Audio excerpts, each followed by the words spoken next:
toutes les religions monothéistes, ce sont des importations en Afrique. C'est la vérité. Maintenant, moi, je n'ai rien contre les religions. Je suis juste une laïque convaincue. Et même morte, je voudrais qu'on le sache. Je suis vraiment une fille laïque. Voilà. Moi, j'ai des Corans chez moi, je les lis, je regarde. Il y a tellement d'autres beautés aussi dans le Coran dont personne ne parle. Et après, c'est qu'une histoire d'interprétation. Vous savez, quand vous prenez le Coran, pour chaque phrase, vous pouvez trouver 4, 5, 6, voire 7 interprétations possibles. Je respecte cela, mais qu'on ne m'impose pas le prosélytisme. Voilà.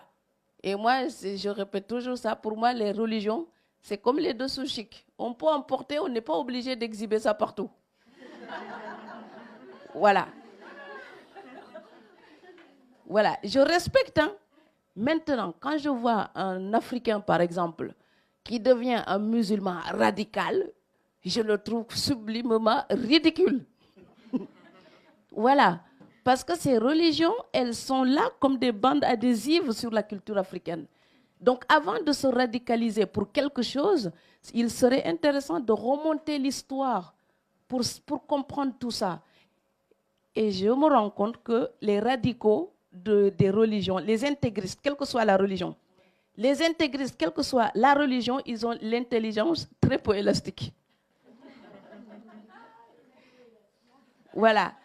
Et donc, c'est à côté de moi, c'est ça qui est valable et rien ailleurs. Ils ont tous ce sectarisme, ils le partagent. Et si Descartes dit le bon sens est la chose du monde la mieux partagée, moi j'ajoute la bêtise aussi. Et l'intégrisme religieux aussi. Voilà. Donc c'est à nous d'être tous quelque part des vigiles de nous-mêmes. Moi, on ne va pas mettre des libellules dans ma tête. Hein. Donc je décide de lire, de comprendre, de respecter. Mais qu'on m'épargne les prêches. Hein. Je sais où sont les cathédrales et les mosquées, donc je décide d'aller où je veux ou de ne pas aller. C'est aussi un droit, ça.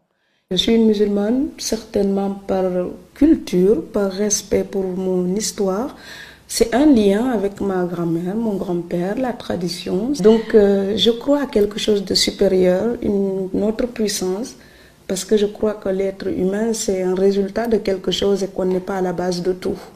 Mais le Dieu auquel je crois, c'est le même pour tout le monde. C'est quelque chose dans le cœur de bon, une philosophie de la vie. Les symboles religieux, avant d'être des symboles religieux, ce sont aussi des lieux de culture. Ce n'est pas simplement un lieu de culte.